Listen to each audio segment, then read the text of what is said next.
So Rick Tyler, he's a conservative commentator on MSNBC. He said something today earlier when he was sitting down with Casey Hunt during Meet the Contenders. It was a segment that they had earlier today. And he said something that was pretty eyebrow-raising to me. I wanted to get the clip, but I could not find it.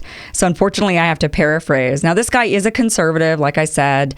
And so you can kind of expect this to some degree. But I feel like I have to be a broken record on this a little bit. During the segment, he said that he was surprised that given Bernie Sanders' family history, that Bernie would be a supporter of socialism. And he went on citing Bernie's family fleeing Poland and fleeing Nazi Germany, essentially, which Bernie, he had an uncle die in the Holocaust. His family escaped. And, so there's a lot of history there for Bernie Sanders. And this guy, Rick Tyler, couldn't believe, he was just really surprised that Bernie Sanders would be for socialism when, his family had to flee the Nazis, and the Nazis were socialist. Remember that, because they were called the Nazi Socialist. What was their official name? They were the National Socialist German Workers' Party. And so here we are, a broken record again. And he was talking about, look at how horrible it turned out for everybody in Europe under this socialist German Workers' Party. And how could Bernie Sanders support this and be a socialist after all of this? Okay, socialism and the Nazi Party had their economic ideas of whatever socialist policies that they touted had absolutely nothing to do with the fall of the Nazi Party. And it wasn't what everybody thought was the abhorrent part of what the Nazis stood for. I don't know if we got to go back and do a history lesson for Rick Tyler, but it wasn't the socialism that was bad about the Nazis. It was all the other stuff. The ethno-nationalism, the cleansing that they wanted to do, the marching around and occupying of different countries and taking them over. That was the bad stuff. That's what made the fall of Nazi Germany. It wasn't because they had socialist ideas. So, it just showcased really how ignorant people are when it comes to what socialism is.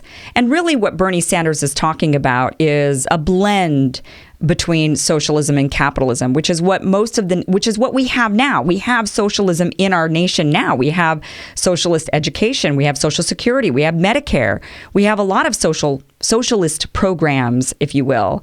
But it doesn't make us a socialist nation. We are still capitalists mixed with socialism. Bernie Sanders and people like Bernie Sanders, like myself, would like to just see more socialism in our country. We want less capitalism, more socialism. But it doesn't mean we want to do away with capitalism. We want to keep capitalism, but we also want more socialism.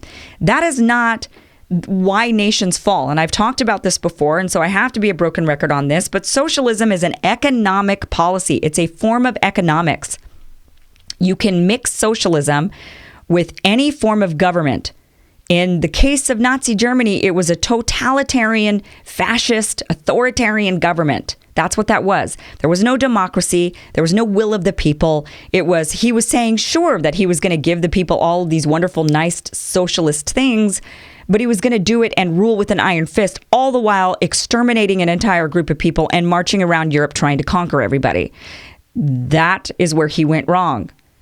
Now, we don't know what would have happened had it been a different government that was installed and he had lost out and wasn't the leader of Germany and that whole thing never happened.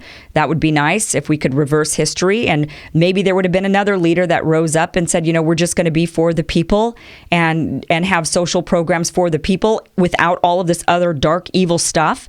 We don't know what that would have looked like because we didn't get there. We can see what that looks like in Scandinavia. That's what they've got there. And it works. It works really, really well.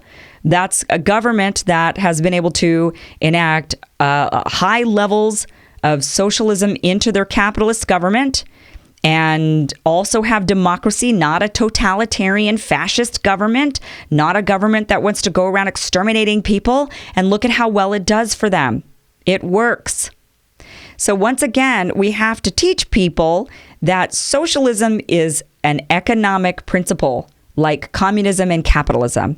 You can have socialism, you can have communism, you can have capitalism, you can have blends of these. And then you've got forms of government. You've got totalitarian governments. You've got monarchies. You have democracies. You have representational democracies. You've got all these varieties of governments. You pick one from over here, the economic side, and you mix it over here with the government side. And that's what you've got. You've got, then you could have a social democracy. That's socialism programs mixed with democracy. You could have even democratic communism, believe it or not, that exists. Where the will of the people are free. The people have voted to do this. They voted to share. That's what they want to do in their community. Fine. Okay.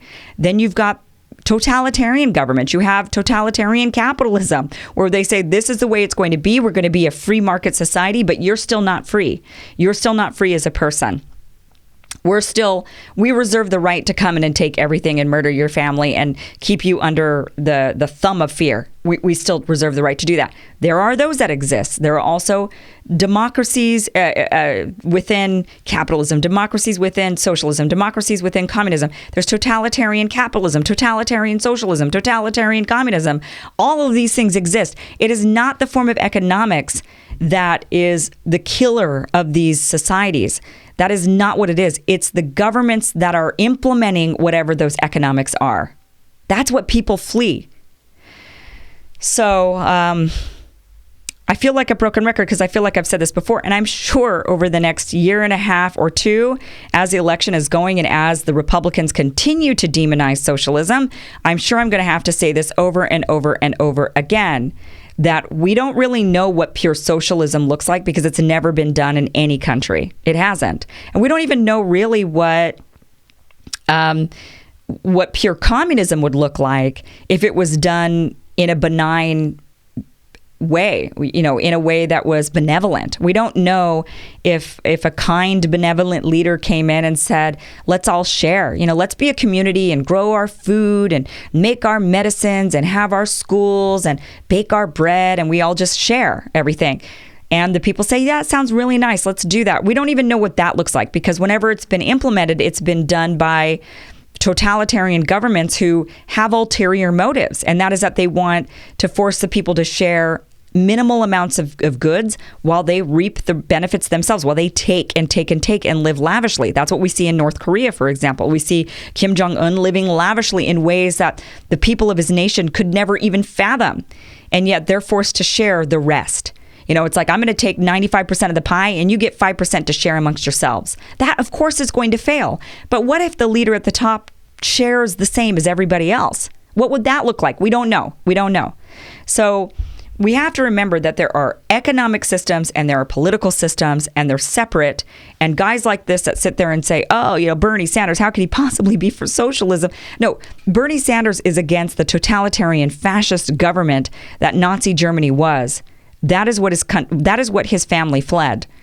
And that is what he's against. That's why he makes it clear that he is a democratic socialist, or what I would call a social democrat. So this fear mongering when it comes to socialism is, and to say that, I can't believe Bernie Sanders would be for this, considering, come on. This is crazy. Now, to give credit where credit is due, that was on MSNBC. I do want to say that strangely and bizarrely, and I can't believe my eyes every time I see it, but Lawrence O'Donnell at night has been doing a lot of talking about socialism, and he's been positively covering it. And it's been kind of shocking to me because I'm like, what? You mean that this establishment media company is allowing Lawrence O'Donnell to talk in a good way about socialism? What's going on here? Is he trying to lose his job? I don't know, but you should check it out because it's actually worth watching. If you're not into mainstream media, I totally get it. But his stuff on socialism has actually been pretty good. So there's that. All right. Well, I am going to get going here. Thank you so much for joining me. If you have any questions or comments, please tweet me at Kim Iverson Show. Also, please subscribe to this channel. And if you would like to support the show, you can. The link is down below for Patreon. And of course, this is in a podcast now, so you can download the podcast and take me wherever you go. All right, guys, I'll see you tomorrow. Thanks for joining me.